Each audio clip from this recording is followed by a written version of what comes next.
Hey everybody, welcome back to the Black Girl Flow podcast. It is your favorite duo tuning in on a beautiful October day. Love that. Right? Yeah. I love that for us. I really hope that everybody's enjoying all that the fall has to offer. I don't know about y'all, it hit me like a ton of bricks, but now I'm just trying to slow down, and I'm not even gonna front. I was driving the other day and I literally saw a leaf just like perfectly fall off of a tree, and I was like, yep, that's me, a dead leaf. No, just kidding. Swirling in the wind. Trying to find home. No. Genuinely, it was like this really beautiful moment where I'm like, yes, like on the right reminder of like the seasons are changing and I'm changing and all is right in the world. But how are you, Olivia? I feel like this month for me, the word that comes to mind, I feel like I had a lot of clarity on a lot of different areas of my life, like questions that I had been asking from the beginning of the year, like what's my purpose, like what am I supposed to do? And I will say, y'all, networking and like just talking to people really will help you figure out and better align with the path that you want to like be on. And I think I just did a lot of that this month, talking to people, understanding their career journey, because I think for a lot of us in our 20s who like we might have picked a major in college and then like our college might have put us on this track. And one day you just wake up and you realize like, wait, like I've just been on autopilot doing things and I don't even know if this is what I really like. And some people, you know, that happens in their 20s, some people it happens in their 30s and beyond. But I kind of had that moment where I was like, whoa, like it's just a weird feeling being on autopilot. So I've just been trying to like make sense of like the Matrix. It's like blue the pill world or red pill. It's really weird how like caught up in like life you can get and be like, wait, I totally had other ambitions before doing something like day to day that I like just been doing on autopilot. So how have you been doing?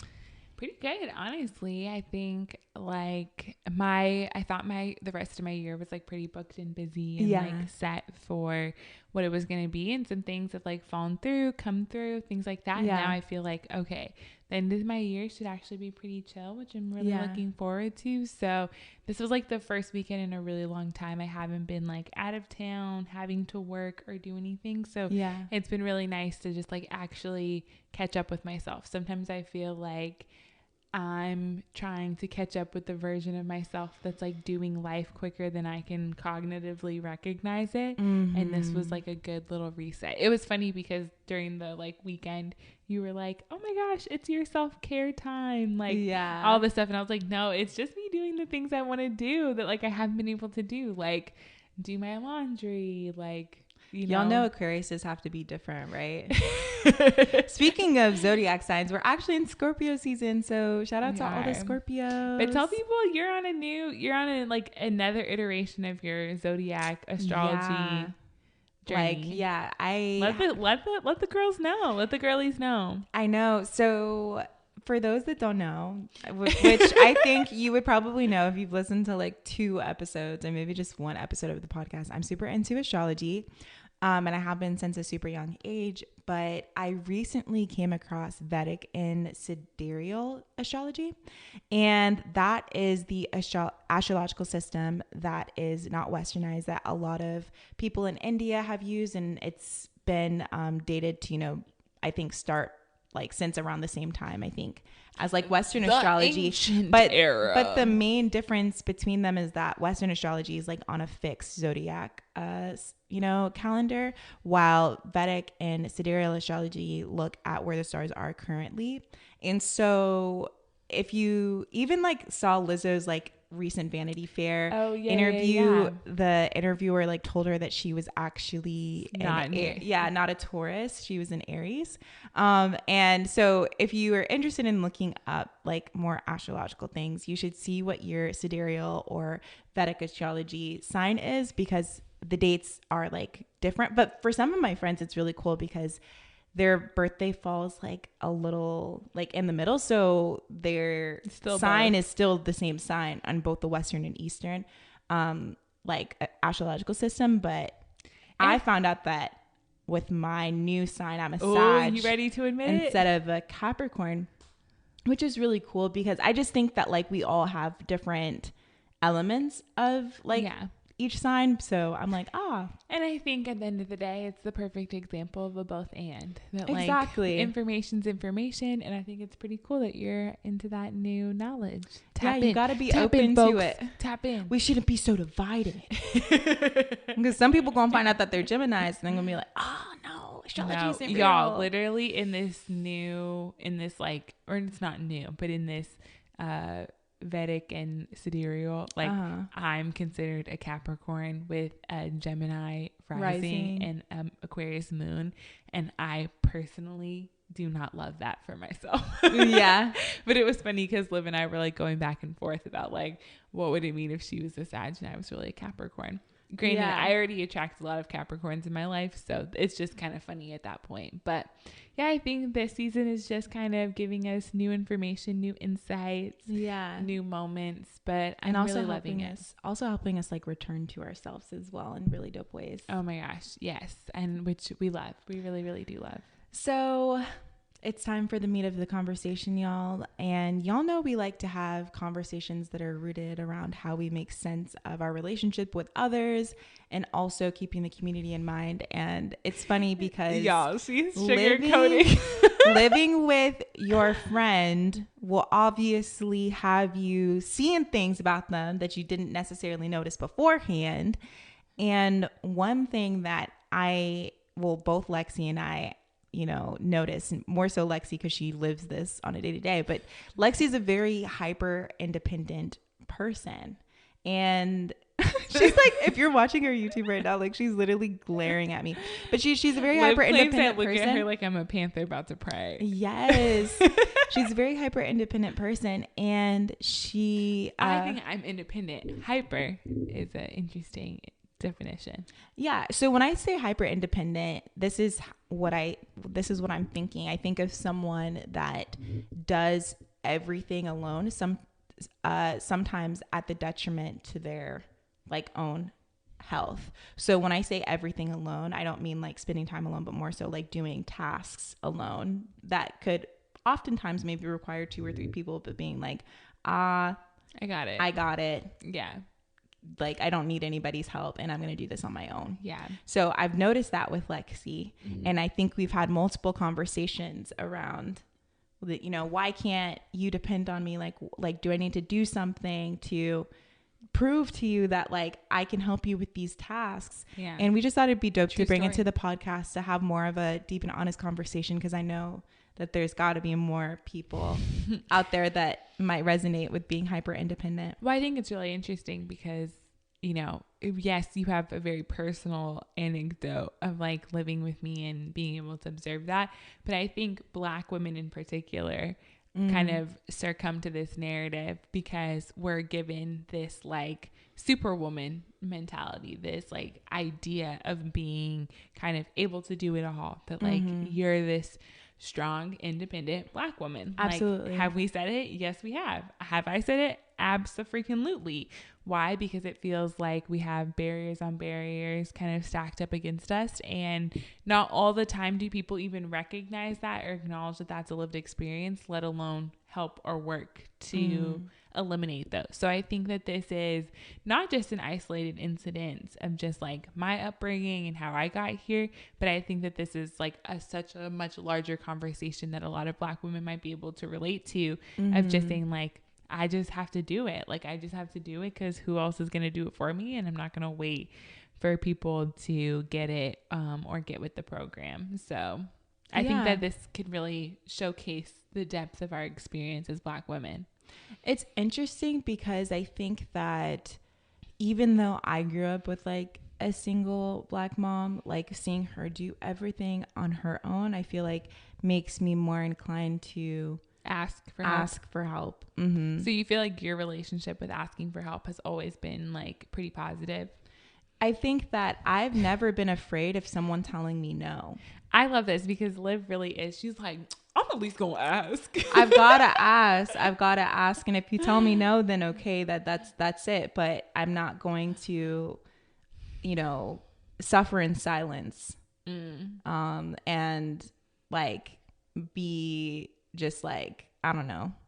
So is there a particular instance that you like remember either growing up with that you were like, yeah, I definitely like, when did you learn the benefit of asking for help? Because I think a lot of us don't have those positive memories around that. That's a really good question. I'm not sure if there's like a particular. She was like, it was in the kindergarten class and I needed scissors one day. Not even. I think that I've just always been the more outspoken person, like within my family. I can't say the same for my brother. Like I've seen him actually suffer in silence. And I think being protective of him, like I'm always the person that's going to end up speaking up so that we can, you know, have whatever we need. Exactly. Yeah. Like there have been instances where it's like, like we're both hungry. Like no one's really checked up on us. And it's like, you know, getting late. Like I need to be the person to speak up. So I never really had a problem with asking. Because you saw it as also a part of a necessity. Mm-hmm. Yeah, exactly. Yeah. But like, how do you feel like that has shown up in your life? Like, what's the first instance that you felt like it was, you know, okay or not okay to ask for help? I don't think I ever really had like a negative experience with asking for help. Yeah. I think it was just very much like growing up and knowing that you're responsible for managing your own kind of thing. And like, if you need anything, the help was always there. But knowing, I think I've just always had this like kind of confidence in like I could figure it out myself. And I genuinely think that like I have more of a euphoric response when I'm able to accomplish something based off of my own, like my own work ethic, my own efforts. Mm-hmm. So I think what the potential for hyper-independence, and a lot of people will talk about it being almost a trauma response of like not being able to ask. I think it's actually just like you move through the world so confident in your own effort sometimes that like you don't actually know how to read the room for when you might not need, like when one, it might not be necessary to do by yourself, or two, how to assess the situation when like you have taken on too much for your one individual self. So sometimes I think, at least in my experience, the hardest part is communicating to people that it's not because I don't not trust them. It's actually that I trust myself too much. But I think they're both. I think it's like a little bit of both though. The same way. Because I think you're saying you trust yourself too much. Yeah. Like I genuinely think that I can do it. I genuinely think that I can do my jobs, manage my household, and do this. Like, I genuinely think I'm capable of that. And that's worked out, like, up until now. And that's what I'm saying. It's like, so we get so fixated in like, well, it's worked up until now. Why would I ask for help? And if I ask for help, that means that I'm not capable. So it's like you dig yourself so much into a hole, but it's not always negative taking on so much, because it's like, dang, like, yeah, I really can do that. Like I have pride in that I built almost every piece of furniture in my Airbnb. Did I really need to do that? No. But do I have pride in that? For sure. Yeah. It makes me feel really good that I did that by me, for myself. So when's an instance where you feel like you would need to ask for help and like you wouldn't be able to do it on your own? Is there an instance? For sure. I think anybody can get to a place where it's like, you know, the demand meets more than anyone's capacity to. And it's like there are certain times where it's like that, or just the need for others to support in making sense of the inventory of what you have. Because it's like you're not immune to being overwhelmed by the workload. You're not immune to, you know, circumstances outside of your skill sets and your knowledge. Mm-hmm. I think luckily in the workforce, I'm pretty good about being able to delegate and say like, this plays on your strengths, this plays on my strengths. Like we can split this up and I don't need to be a part of every single aspect of this. So in personal life, like where does that show up? Like where you're comfortable with saying like, hey, you can handle this. Like does that, because I personally haven't seen that. Like even today as we were talking, like I'm like, yo, when you were sick, like you weren't really asking for help or anything like that. Like you're like, okay, I can manage this on my own, even though I'm sick. So that's why I'm like, I need to understand, like, is there an instance? For sure. I think sometimes like you get, or can you give an example? I think certainly you can get to a point where you genuinely need it. But I think this is where a lot of people are like, the hyper independence can strain a relationship because, and I think I've learned this over the years of just like, there are certain things that people want to be able to show up for you as an act of love. Mm-hmm. And by denying them that is kind of like controlling the relationship in a way, saying like, you can only love me in these ways, or you can only love me in those ways. So I think that just being mindful of that.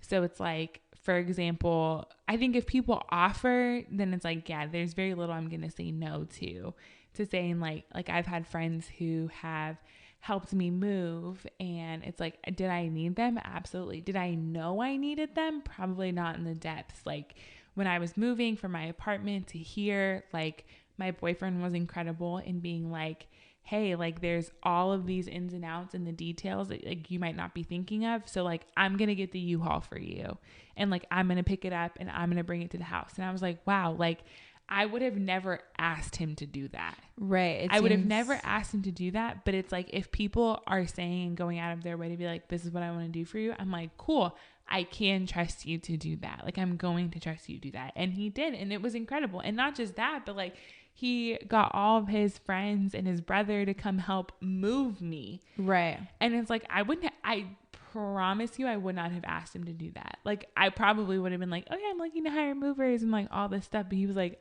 no, you're not. Like, you're simply not. And then one of my best friends literally was like, because especially since like my parents don't live in the same state as me, I've had to move myself multiple times from like one place to another, like in college, from like my first apartment to my second apartment, like down the road. Like, I've had to do those things by myself. So in my head, I'm like, I got it. But in reality, moving from an apartment to a house, that's a whole different ball game. Like, that takes so much more like intention and like setup and things like that. So it's like, my friends were really incredible to just like say like, I'm going to be there. Like, I'm just going to be there whether or not you need my help or not. Like, I'm just going to be there. And it's like, I need them so much, you know? So it seems like you're able to accept it when someone else points it out for you. But from my experience with you, like, it's usually there have been situations where you have had something that like would require the help of 2 or 3 people, but then like you'll tell me afterwards, so I don't even have the opportunity to show up for you in that way. So like, can you explain the thought process behind when you're actually in the thick of it and you realize like, dang, like I might need some people to help, but like, no, like I've got it, because there's still no this like thought. There's no thought in between, at least for myself. Like, there's no thought in between like the situation becomes what it is and like I need somebody's help. It's always hindsight. It's like, oh yeah, it would have been really nice to have somebody, but like my first inclination, and I think this is why people say it's like a trauma response, your first inclination is not to ask. Your first inclination is to just be like, this is what we're doing. Even though it might not be the most effective way. But I think for me, you know, you kind of rationalize it to be this like, it would take too much time and effort for me to try and explain the circumstances to somebody than to just handle it. And when I'm under high stress, people asking me clarifying questions is quite literally the worst case scenario for me. So if I'm like, hey, I really need your help, you know, because like my car got a flat tire. It's like, well, where were you? And it's like, does it really matter now? Like the current circumstance is that I have a flat tire. So these follow-up questions, like I'd rather hang up and just handle it myself. Got you. Because it's like, how does that matter to anything that's going on? Granted, it might be necessary for somebody to say like, to set the context and being like, wait, no, that helps. But it's like, for me, it's like, that's more work. And I need people who are solution driven at that moment. Yeah. So most of the time I just kind of keep it to myself. Another thing living with Lexy is if you are asking clarifying questions, you better make sure that you got money prepared, because she's going to be like, are you going to pay for it? Are you going go to ahead and tell them the one circumstance that I told you that. Go ahead and tell. There's one story she's talking about in particular. And if she's gonna bring it up, she's gonna give all the details. I think what happened was like you were I actually don't remember. You were like trying to get your tires fixed, right? No, this was the time you didn't have a car yet. Mm-hmm. Yeah, you might And have to lay out the scene. so sometimes like you would use my car to just like go run errands or groceries or stuff. And I was just like doing maintenance on my car. Like I had taken it to the shop to get like just this kind of the oil change and like checked up on. And then one of my tires was always going flat. So I like took it to the tire shop and it ended up needing to get replaced. So I just replaced all my tires. And so it was one morning that I had left super, super early to drop my car off. And then it was getting its checkup, and I had dropped it off and Ubered back home. And I was like, oh yeah, my boyfriend's about to come back and pick me up so that he could drop me off to get my car. And I was like, what's wrong with your car? Yeah, she was like, what's wrong with your car? Like, wait, you were gone this morning? Wait, how did you get back home? She started asking me all these questions. I think it might have been 2 questions. She started asking me all these questions. Yeah. And in my head, I was just like, it doesn't matter now because like it's already happened.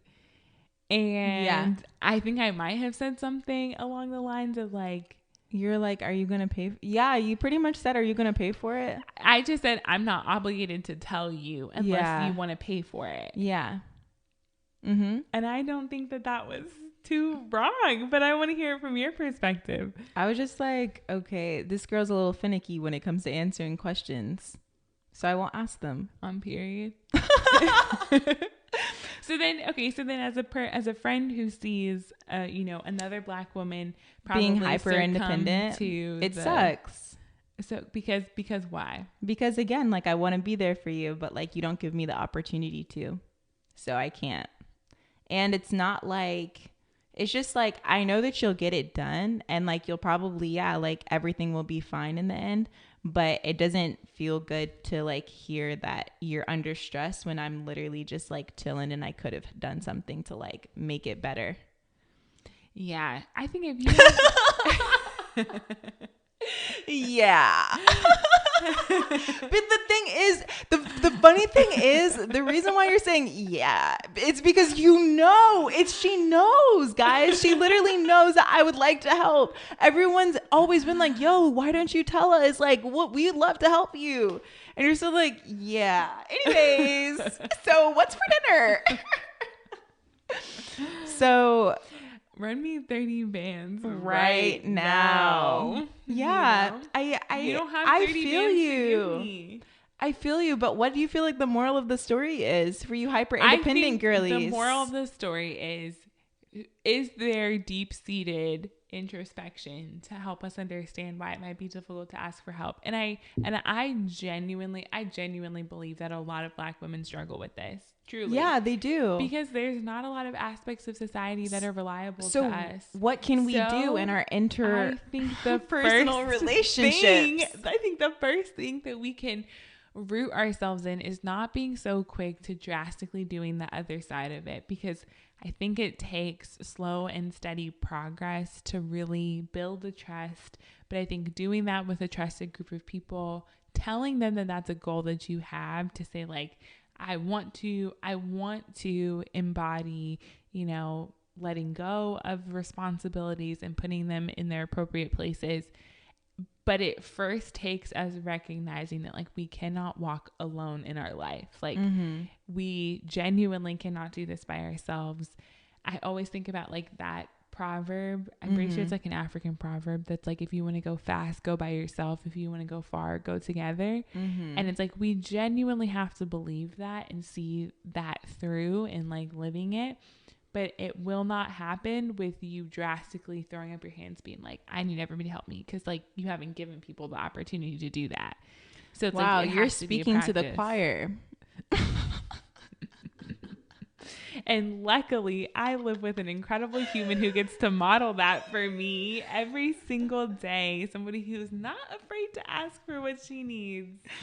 And I hope that whoever's out there that is maybe a hyper-independent girly is able to just think of one task that is coming up you know, in the future that they can actually lean on someone to ask for help. And I'm going to task Lexy with this task as well, to just think of one thing. Communication is key. I'm telling y'all, because if you ask somebody to do something for you and you don't tell them how to be successful in it, you'll be disappointed. So just let. Are you afraid of the disappointment? No, I get disappointed on a day-to-day basis. I'm a Black woman in the United States. What day have I not been disappointed? Literally, the day Beyonce releases any album, I'm not disappointed. And that's on Peace. What a silly question, Lexy. When are you not disappointed? Bruh, let's be so fucking for real right now. All right, y'all. Thank you so much for joining us on another episode of the Black Girl Flow podcast. Do you have any lasting words other than be so fucking for real? No, I think we're in it together, and I'm happy and excited to be doing this with other folks in the BGF community. Hey, all right, y'all. We are ending this episode with peace, love, blessings, and we will see you guys next time. Bye. Bye.